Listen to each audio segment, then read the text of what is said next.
বিয়াদবি করে তারা আল্লাহর দল নয়। যারা রাসূলের শানে বিয়াদবি করে তারা আল্লাহর ওলি নয়। যারা শাহ জালাল, শাহ পরান, 360 বার আউলিয়া, বাহাউদ্দিন নকশবন্দি, মুজাদ্দিদ আল ফেসানি, শাহ এনায়েত পুরি, হাজা বাবা ফরিদপুরি, আল্লাহর ওলিকে যারা মেনে নিয়েছে আল্লাহ বলে তারাই আমার দল। এটা আল্লাহ বলতেছে, আল্লাহ বলতেছে, আমি বলি নাই, এটা আল্লাহ বলছে। ফাইন্না হিজবাল্লাহ, এটা আল্লাহর দল। এটা কে বলেছে?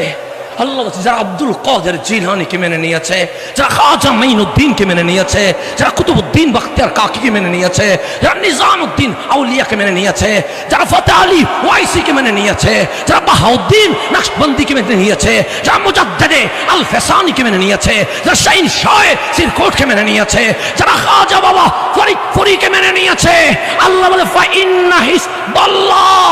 আগে সঠিক কোনটা, সত্য কোনটা এটা বুঝতে গেলে সব দিল দলের দিকে তাকাও।